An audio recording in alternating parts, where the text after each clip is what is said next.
Listener discretion is advised. This episode discusses real-life criminal cases, including potentially distressing details. While we approach these stories with care and respect, some content may not be suitable for all audiences, especially young listeners. Hello everyone, welcome to another episode of Texas City Tales Unsolved. My name is Ramari. I'm Jennifer. And today we have Detective Sergeant Winstead. What case are we going to help you solve today?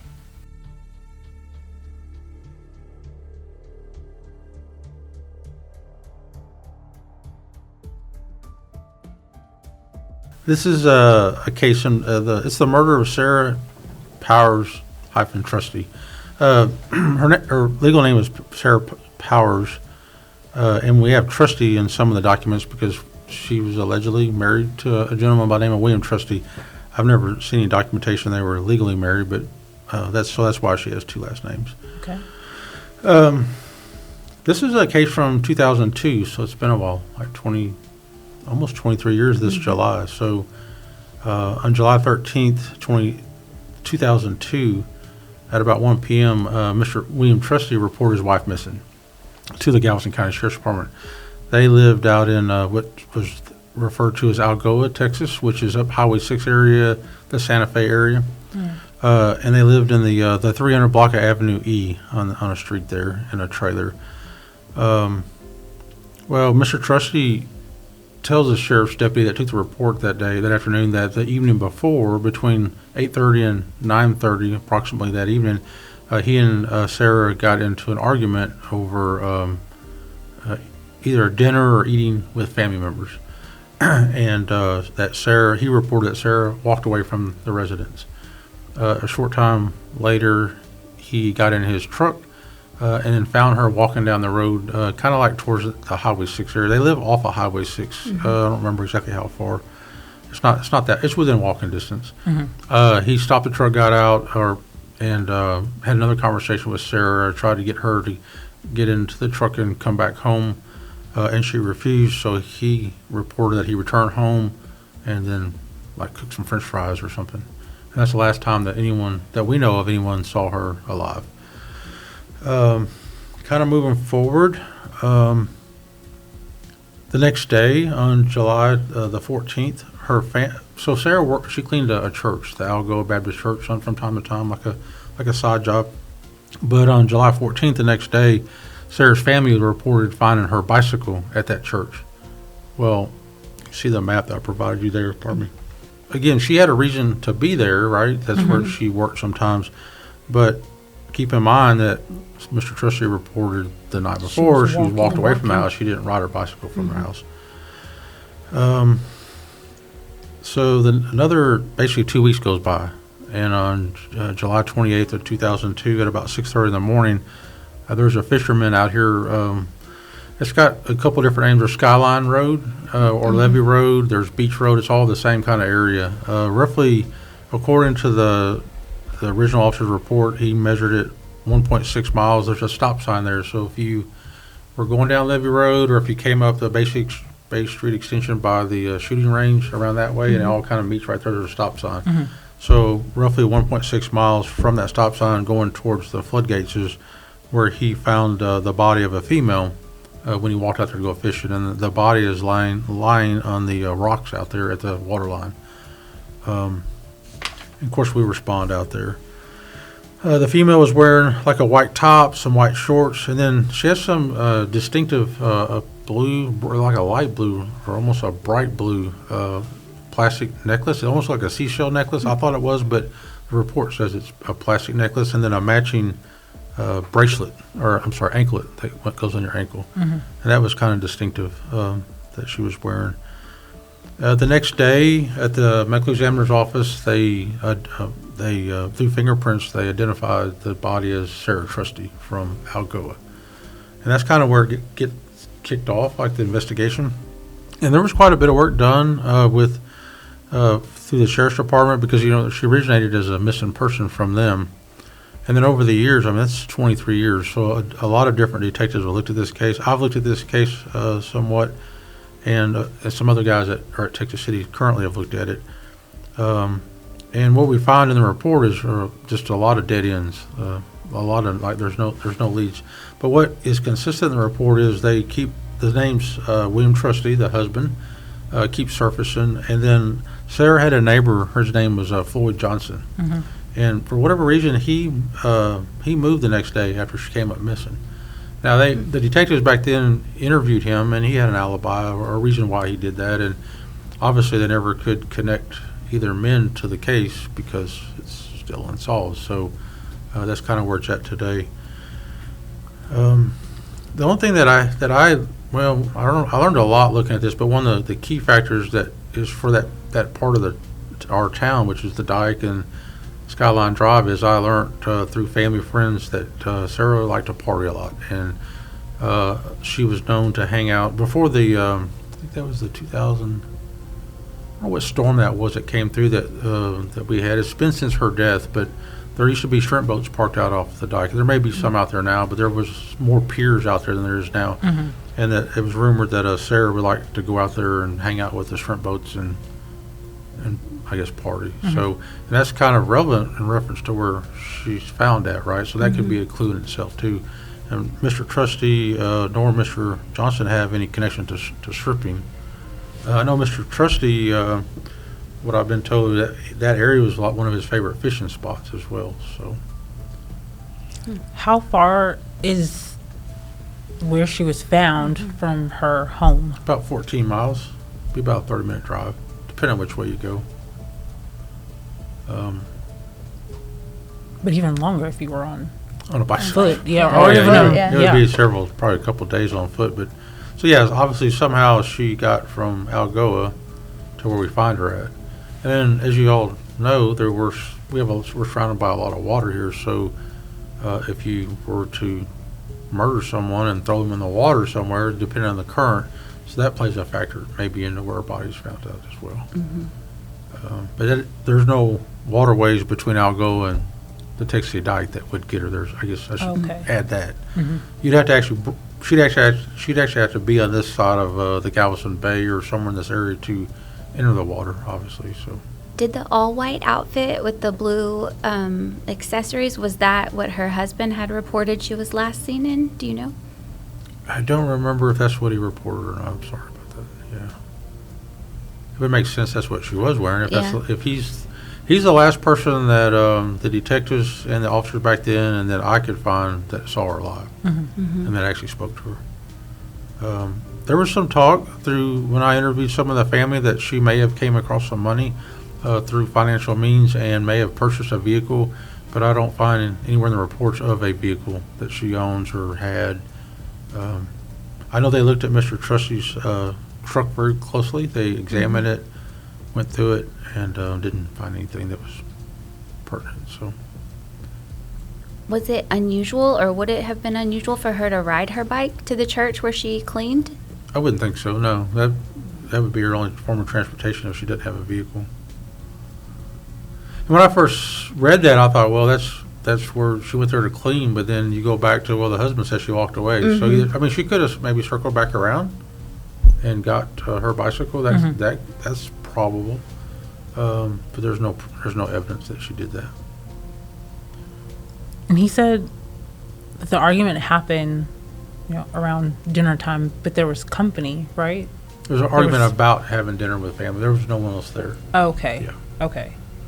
I think it was future plans, I believe. Okay. Later that weekend. This was on, I believe, you reported, I believe, on a Sunday. So, yeah. So the medical examiner, obviously, when you die, you go to the medical examiner's office typically, and they do an autopsy. Well, the medical examiner at the time, he wrote it a homicide, so that's what gives it kind of this title, I guess. So she go from missing person to being a homicide victim. Since it started with the sheriff's office, do they stay involved even though it then turned into a homicide? They did. They stayed actively involved in it. Yes. There was many interviews done, but and the reason why I'm not really going to go into those, they didn't obviously provide anything important. Do you know if any of the interviews ever indicated that she and her husband had, like, this was a common occurrence for them to argue to the point where one would leave? Not that I'm aware of. Yeah. I would speculate they have that kind of lifestyle based on what they did learn. Mm-hmm. There's been kind of along that same line. There's been some folks that have called in over the years, even the years that I've had this case, that they all want to. They point at the husband. Mm-hmm. The husband's the main suspect, or he's the one that did it, but they don't have any evidence or proof, so you can't just charge someone because you called in and said she did it. Right. You have to provide something. We've actually spoken with Mr. Trusty on the phone a few times a few years ago. He's last time I spoke with him, he's I think up around the Dallas Fort Worth area. But we could never get him to come down here to talk to us. We were going to try to get up here to him, and then we lost track of him. So, What were the 3 elements that are needed to be able to actually, charge and potentially convict someone? I know, well, like, I mean, for a murder, Yeah. you have to have motive, means, and opportunity. So, and he obviously had the means, and he had the opportunity. The motives, that's where part of doing the investigation is finding out what the motive was. And sadly, a lot of, and I'm not being accusatory at all towards Mr. Trusty, but right. a lot of family disturbances and arguments, they can turn deadly, so they can turn to where it turns into a homicide. I'm not saying that's what happened, but that's not uncommon at all. Mm-hmm. Did anybody see Mr. Trusty and his wife talking, or is there any confirmation that he actually encountered her walking? No, ma'am, there's no witnesses to that.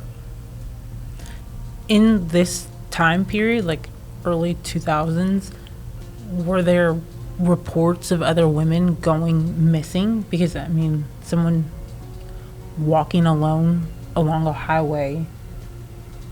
Well, as y'all, I'm sure everybody's heard about the killing fields in Lake City. That's in the 80s, 90s, maybe even in the early 2000s. I don't have a lot of information on that. I know if you were to Google Sarah Trusty, for some reason she pops up connected to the killing fields, and I don't know how that happened because that's a Lake City I-45 corridor type killings. And this is, if you wanted to say she was here, but then she ends up in Texas City, and Texas City's not part of the killing fields. Right. I think there's some confusion there, but I know when I tried to research Sarah a lot on the internet early on, that popped up that she's actually on a list for the killing fields. And I'm not sure how she got on that, but I don't see a connection between that and the other women. Being that her body was found in water or around water, does that, kind of erode a lot of evidence? Oh, potential yeah, especially evidence? salt water. So 14 days, 15 days missing. Of course, we don't know exactly when she died, but her body was in a very advanced state of decomposition, which makes recovering DNA and other evidence like that very, very difficult. So, yeah. Do you know if it appeared that her body had been in the water for like the majority of that time? It's hard to Hard to say. Because it's July, right? It's July 20. It's almost August. So, I'd imagine it's pretty hot out that day. In my opinion, she probably was in the water for a little bit, but, with the tide rising and lowering, that could be part of it, too. I didn't want to lead anyone to believe that she was placed in the water, but she's right near the water. But it looks like, to me, she could have been, exposed to water at least for a little bit and then laid out in the sun. So. I know you mentioned that the neighbor, it was a little noteworthy that somebody left the day after. Was there ever any, evidence or anecdotes about them having any sort of relationship where they, not necessarily romantic, but that they interacted at all? Just other than being neighbors, not that I'm aware of. Yeah. And he was, I think I already mentioned that he moved away. Mr. Johnson moved away the day after Sarah went missing, but he was located. He wasn't hiding. I don't recall off the top of my head exactly what he said, but they interviewed him and they cleared him basically. He had an alibi and a good reason It was just more coincidental than anything.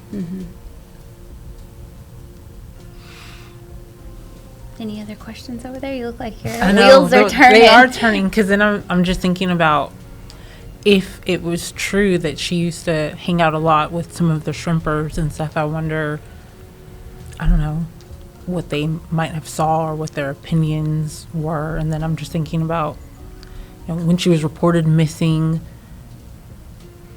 who helped to search for her? Did they put together, large parties to go out into the community? I don't think they did. I mean, she's an adult, and at that time, I don't know if it might have been in 2002, but they used to have this rule they had to be missing 24 hours or 48, whatever it was before. Okay, yeah. The police used to tell you that. We don't tell you that anymore. We start looking pretty quickly. But as far as putting out, I mean, if there was like some obviously some suspicious activity around the missing person, then they would definitely be out putting out search parties and stuff. But if the guy, Mr. Trusty, says, "Hey, my wife just walked away," had an argument, she walked off, and there's nothing really there to indicate anything otherwise, they're not going to do that. They're not going to put out search parties for you. Yeah. It's not like it's a child or a teenager, even an adult that makes decisions. So they. Even that is kind of weird, though, because you guys argued at night, and then when you woke up in the morning, she wasn't there. Right. And then at lunchtime, she still wasn't there, so then you waited.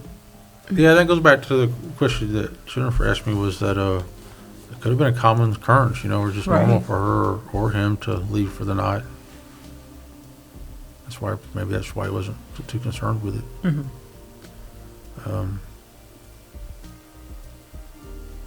Are there any other facts that you feel like our Texas City listeners should know? That's pretty much it. Like 23 years ago, there's less surveillance cameras around. Not everybody has a smartphone, videotape. I mean, there's just less social media. There's no video going on. There's none of that where we can pull from and try to GPS data to track her. I'm not even sure she had a phone, but there's less. 23 years ago, there's a lot less to technology-wise work with like we have today. If you once you get in Texas City and get over to Skyline Drive, you're going to pass a ton of cameras and stuff that detectives could try to find find your vehicle passing by, whereas 23 years ago, there's very few. And if they were there, they were probably I don't know what quality of level of videos, but they were probably pretty bad. So that's about it. Okay. Any other questions? I don't think so. Well, Mainland Crime Stoppers is offering up to $10,000 for anyone that can offer information leading to the arrest and eventual conviction for the completion of this case. So any information that you have, please contact their anonymous tip line and help us close what happened to Miss Sarah Powers-Trusty. We can do it, Texas City. All right? We're on it. Yes, we're on it. Thank you. Till next time. Bye. Bye. Mainland Community Crime Stoppers is offering up to $10,000 for any information that leads to an arrest in this case. Please call 409-945-8477 if you have any information.